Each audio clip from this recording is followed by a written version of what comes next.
Welcome, everybody. Today we're talking with Donna Priester from Tennessee, and we visited her garden several years ago and got some great photos and did a story on her garden in issue 158, I think it was, no, 152. And so we're talking to her today about her beautiful shade garden. And I thought maybe we could get started, Donna, with could you tell us a little bit about your background in gardening? You told me some great stories about when you were a kid, when we talked about the garden in the story. And I just wondered if you would be willing to share some of that with our readers. Sure. I guess you could say my background in gardening started maybe 20 years ago, but my interest in all things flora and fauna actually started when I was a kid. My dad was a gardener, and his mother also liked flowers. I remember as a little girl visiting my grandmother's house, and on the side of her house was this big, beautiful bush with round purple globe flowers on it. As a kid, I didn't know what that was. In later years, I determined that it was a hydrangea. Oh, nice. And I always liked looking at that. Mm-hmm. Flowers somehow just brightened everything and made me feel happy. Yeah. My dad worked in the yard around our home my entire life growing up. And of all my siblings, I was the one that would trail behind him in the yard. And he'd give me small little jobs to do, like hand him this or hand him that. He'd always let me water things in after he'd planted annuals. Oh, cool. Our yard was really, really beautiful. Mm-hmm. In the side yard, we had irises, which was his favorite flower, and happens to be the state flower of Tennessee. Oh, nice. So he had all different colors and varieties of iris. Had a big, huge 4 o'clock bush. Oh, cool. And when I heard the name 4 o'clock, I, of course, asked about why do they call it that? And he said, because the blooms open at 4 o'clock every day. Well, you can imagine what that does in a child's mind. So I wanted proof. I wanted proof that these flowers would open at 4 o'clock. And so I actually would look at the clock inside, and just before 4 o'clock, I'd go outside and check to see if they actually opened at 4 o'clock. And they actually did. That's cool. So that was fascinating to me. My father also liked fruit trees. We had Concord grapevines. My mother would make grape jelly from those grapes every year. We had a huge pear tree, and my mother would make pear preserves. Oh, wow. And that was a big old tree with just tons and tons of fruit. The limbs were just heavy, hanging with pears. Nice. In the summer season. And she would actually leave brown paper bags on the back porch so that the children in the neighborhood or anybody who wanted pears from that tree could help themselves. Cool. That's nice. It was great. We had black walnut trees. Oh, yeah. And we would use those nuts in cooking and for cookies and quick breads. We had an apple tree. We had a peach tree. So it was just like our own little mini orchard back there. And my father took care of all of that stuff. Wow. And so that's where really, I guess, my fascination with gardening and the continuing aspect of it, like every season without fail, these things would return. And so that sort of appealed to me. Cool. That just sounds like a wonderful childhood. Oh, absolutely. Like from a storybook. Yeah. But it is the story of my life. And excellent. We just had everything you can think of in that yard that was just growing and producing, and we utilized it. It was for more than just the visual aspect. We got to eat it and enjoy it and share it. Yeah. I bet it was delicious too. Absolutely. Cool. So then how did you get, as an adult, how did you get started gardening and where you are now? Well, I am a native of Tennessee, but after college, I moved to Michigan and lived there for many years. and later in life moved back to Tennessee. Mm-hmm. While I was in Michigan, my husband and I planted primarily vegetables, in our garden. Mm-hmm. I would adorn the exterior of the house with all kinds of flowers. We had, beautiful curb appeal from the front with annual beds and window boxes and hanging baskets and that type of thing. But as far as gardening, we grew vegetables.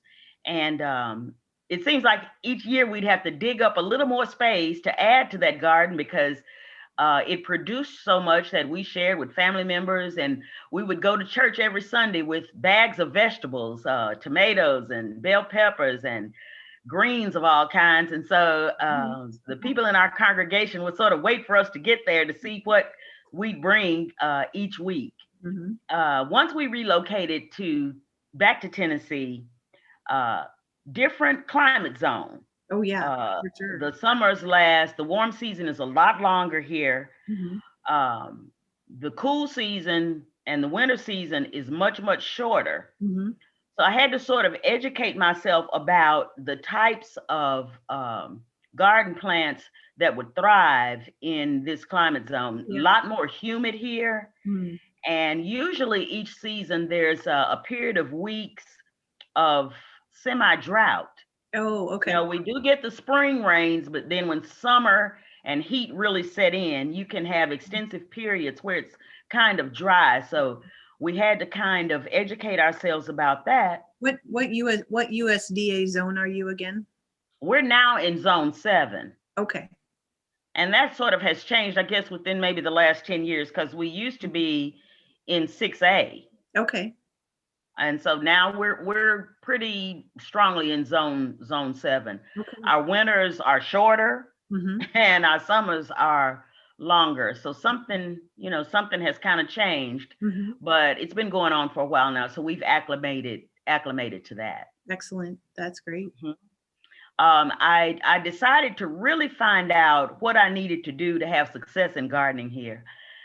So I actually went to the University of Tennessee Extension and took the courses and became a certified master gardener. Oh yeah, that's a great program.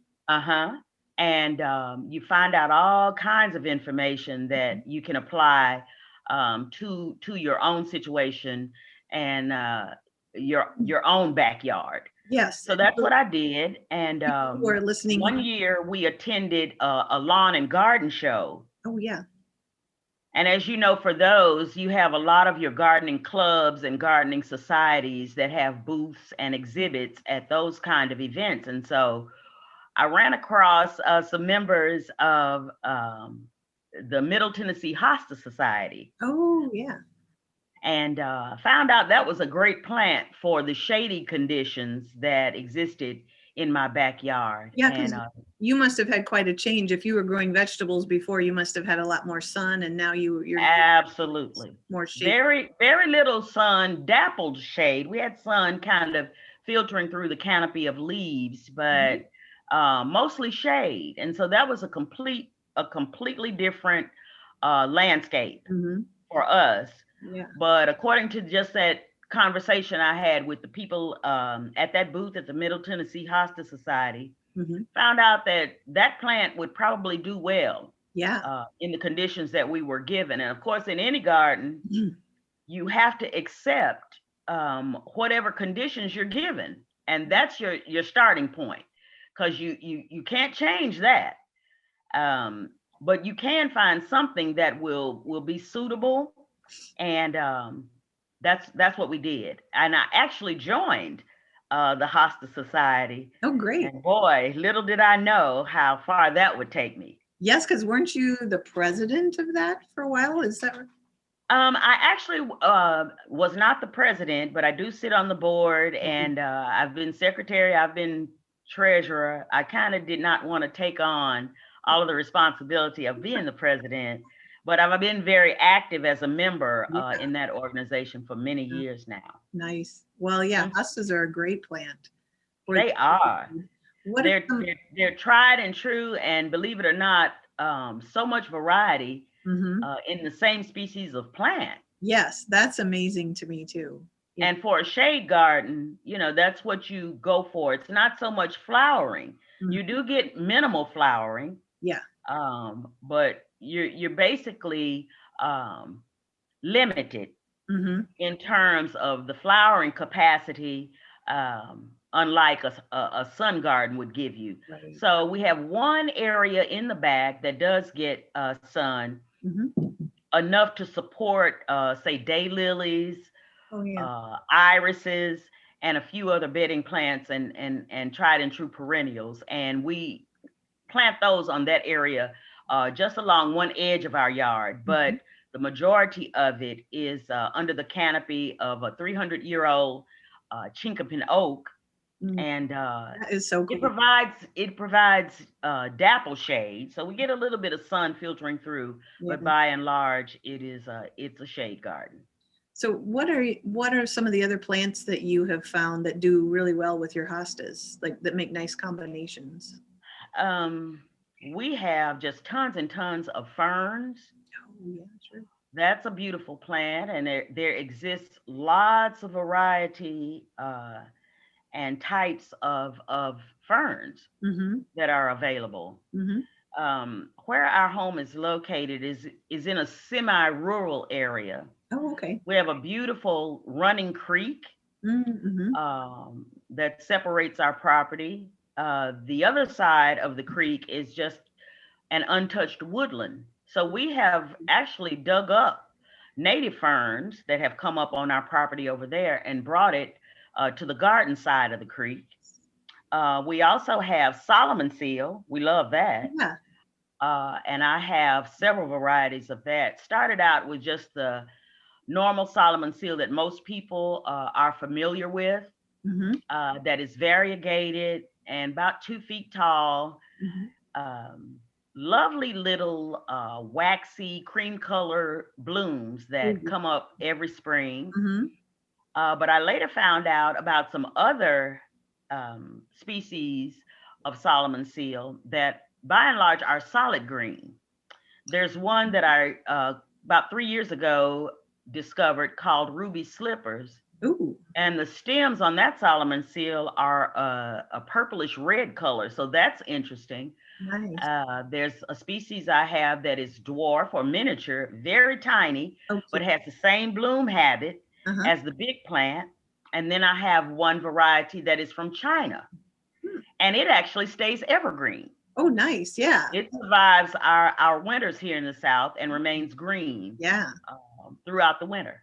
Well, and there was one story I was wondering, I think in the second photo here that we were going to show, there Mhm. was a bed you had to create because of something, a flat that you brought home. And I wondered if you could tell that story. That was kind of a nice story. Absolutely. Well, I guess gardeners will understand when Yeah. either something really catches your eye and tickles your fancy, Yeah. or you actually get a good deal I know. I on totally on some relate to plants. You don't really think about, well, where am I going to put these until that. you get them home. And so the story of these night before Christmas plants is that I was at the farmer's market and I saw a gentleman that I was familiar with, that grew hostas on his property, Mhm. and just had brought a bunch of them to the farmer's market to sell. Yeah. I also sometimes buy hostas just for the name. Oh, yeah. And so when Christmas was in this name, I am really a Christmas person. I celebrate Mhm. Christmas extensively. And so when I saw some hostas with the name Night Before Christmas, I had to have them. Mhm. His prices were excellent, and he was actually selling these hostas by the flat. Wow. And usually you just go and buy a single plant, but Yeah. I was able to get a whole flat of about 12 of these plants. So I brought them home, and then I'm kind of looking around saying, now what? So it ended up that my husband had to sort of create another area to accommodate these night before Christmas hostas, but they did beautifully. And anybody that grows hostas will agree that if you plant them en masse, and you have a whole bed of maybe 10 of the same variety, it makes a very dramatic statement Oh, yes. in your garden. And Yeah. so that's what happened with these night before Christmas hostas. I love it because I think every gardener can relate to that. You Yes, fall in love with a plant and you just bring them home and then you figure it out. that's it. Then you'll find a place if you need Yes, to. You'll exactly. find a place. Exactly. So that kind of brings us to the raised beds. I mean, those raised beds are a pretty significant part of your garden. And can you tell us, like the next photo, we've got kind of a shot looking down one of the paths there by the deck, and it shows this Okay, okay. theme of your garden.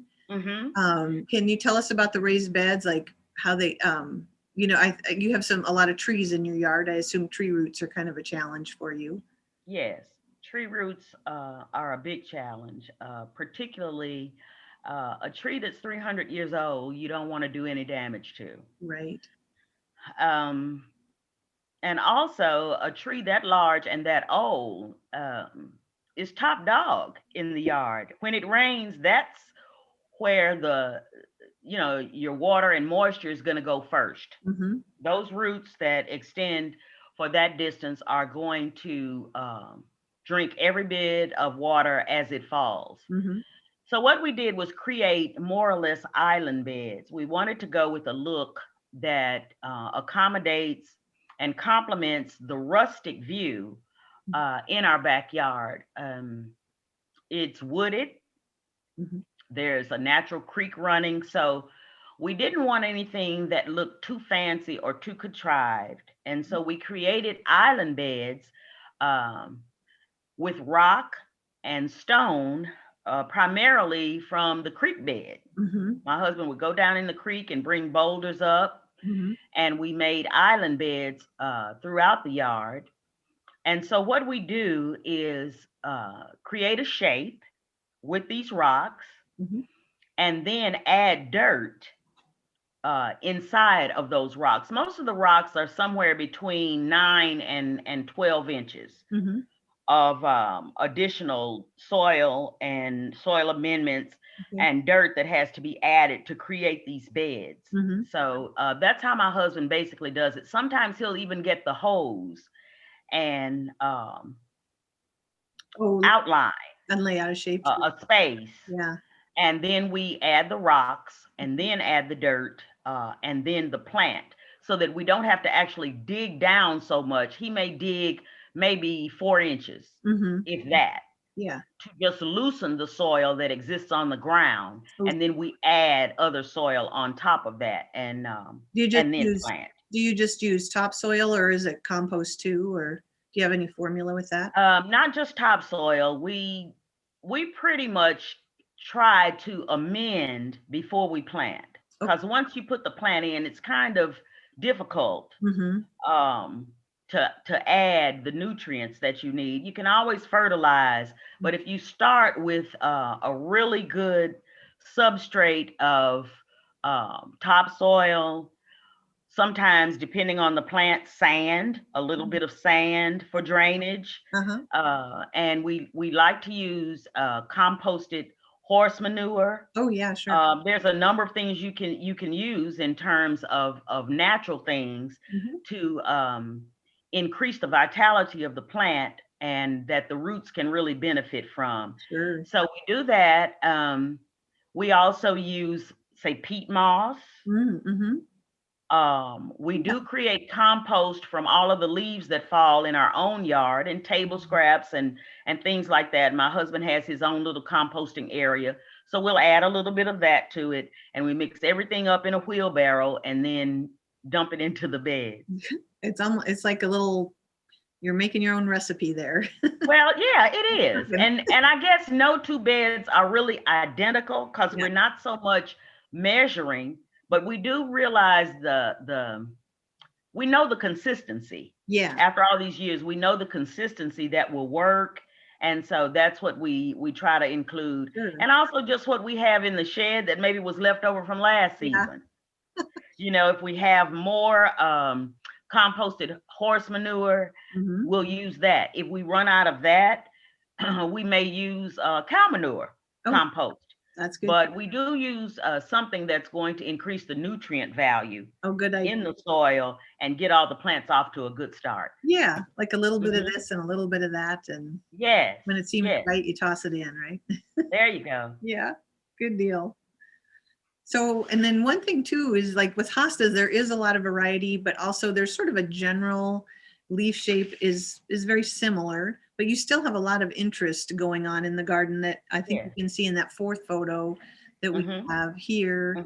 Mhm. So how do you, what's your strategy with that to keep it all interesting and have a lot of variety? Well, once you get into the collection Hmm. of any particular plant, your eye really focuses on some of the subtle differences, and there are actually dramatic differences in hostas in terms of size.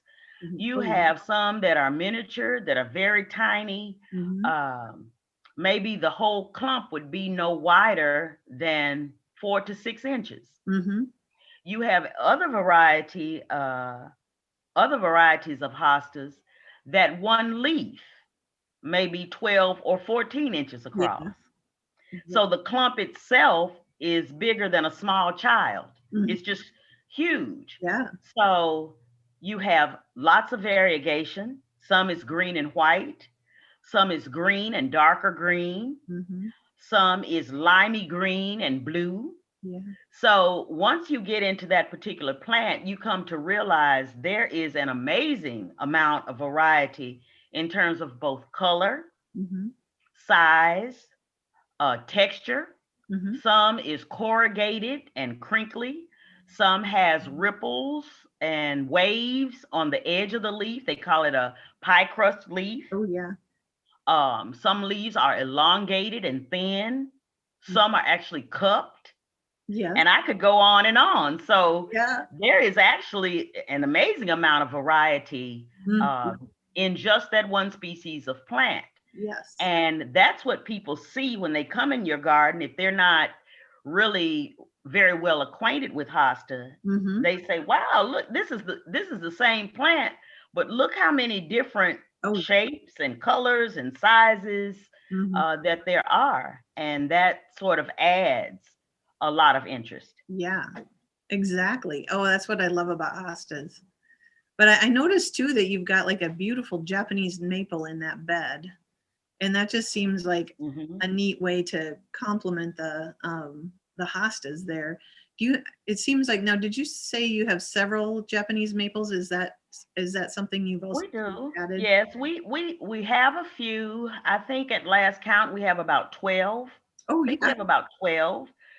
The one that you're speaking about in that particular photo is a species called bloodgood, Oh, yeah. Hmm. and it is a maroon, reddish color leaf, which is a great contrast to all that green back there. Yeah.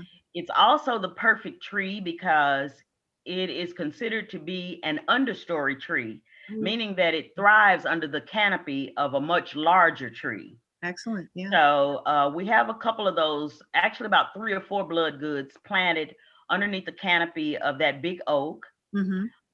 Then we have some that are like a crawling or sprawling variety. We have a couple of them that are smaller, like a Sharp's pygmy that we have in a pot, Oh, cool. and it does well. Not. Just in that space, it's a big pot, Yeah. but Japanese maples come in all colors and forms too, and Mhm. sizes. So that sort of breaks up all of the hostas that your eye sees as you travel through the garden Yeah. and gives you something else to focus on. Yeah, and a different height too, I would. Absolutely, absolutely. Excellent. Yeah. So then another thing you guys have done with your garden is you've added some really nice seating areas. And the one with the blue chairs I thought was so, Oh, it looked like a great place to relax. Can you tell us how that came to be? yes. Um, where that little vignette is located is toward the rear of the garden, and it borders the creek. So we'd find ourselves all of the time wandering back to that area. Mhm. And so my husband decided, well, I need to get some stones and put here because all we're doing is trampling the grass back here. Mhm. Let's actually put a seating area and a patio that we can sit and enjoy. Sure. And so that's what we did. He took some Alabama flagstone and created a small patio area. Some neighbors of mine down the street were having a yard sale, Mhm. and I found those old chairs Oh, cool. at the yard sale. I was really excited, brought those home and spray painted them that beautiful shade of blue, I like that blue. which kind of adds to the coolness of that area. Mhm. It's very shady. And so we can just kind of rest there and sit. You hear the sound of the creek running when you sit there. And we have a couple of wind chimes in the trees. And so on a windy day, you hear the sound of the wind chimes. And it's just a pleasant place to stop and rest and kind of take it all in. Yeah, nice. Mm-hmm. And then there's another seating area too that I think we had a photograph of in the next photo.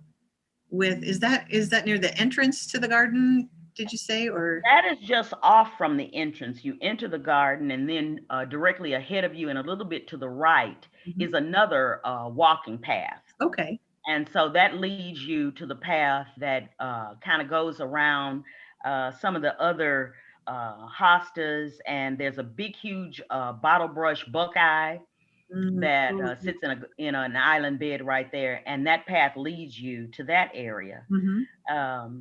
My husband found a big rock that was flat, and it actually has some fossilized images in it. You can see the bone fragments. You can actually see shapes of shells in that particular rock. So he decided to make that the seat, and just bought stackable stones that you could buy at any big box store. Yeah. Put a little bit of mortar in between them to make them stationary, and put the slab on top. Nice. And so that creates a nice seating area, gives you a different view because you're closer to the deck area of the house. Mm-hmm. And so you're looking at that, and you can look toward the other side of the garden. So we've tried to create seating areas that give you different perspectives and different views. Oh, excellent. Of areas of the garden. Well, and I noticed sitting on that patio, there's a little Sandcast Hosta leaf. And isn't there a story surrounding that about you making a video? Okay. Now, I don't know if you're aware of this or not, Sherri. And I really wasn't aware until I knew that it had been Garden Gate related. Mm-hmm. But I didn't know you had some input in there. Oh, yes, that was a story I did. That was a story that you did. Yeah. Now, I don't know when that story was written, but I created that leaf in 2008. It's been that long ago. Yeah.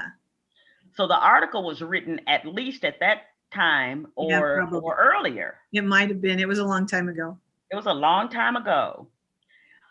And what happened was, this was my first leaf competition. Uh-huh. I was the new kid on the block. And I decided, well, I'm a member of this organization. I might as well enter the leaf show. And so I did. Well, you're limited because you need to know the name of the variety that you're entering. And I have maybe 350 clumps of hosta in my backyard. No way do I remember every name of every variety. Yeah. But this particular specimen I did remember. It was called a blue angel. Oh, yeah. And that is a giant blue hosta. They call it blue. It's not actually blue. It's green, but it has a glaucous coating that covers the leaf and makes it look a little bit grayish blue. Okay. So it's called Blue Angel. Of course, the name Angel appealed to me. Yeah. One of the hostas that I purchased just for the name. Yes. And it's so big compared to the other one. So I entered a leaf. First hosta leaf competition I had ever been in. And my leaf actually won best of section. Oh, cool. And best of class, and made it to what they refer to as the big table. Oh, excellent. And that's where they line up varieties from different categories. And then they judge best of show from those leaves. but just to make it to the big table is a huge honor Oh, and was a yeah. big accomplishment. And your first time too. And my first time. Excellent. So I kept it. I brought the leaf back home. I kept it in water, displayed on my table in the house for a long time. And then I said, I want to memorialize this leaf. What can I do? Mm-hmm. And I remembered the article about sand casting. Oh, yeah. Found the magazine, looked it up, bought all the materials that you said we needed in that article.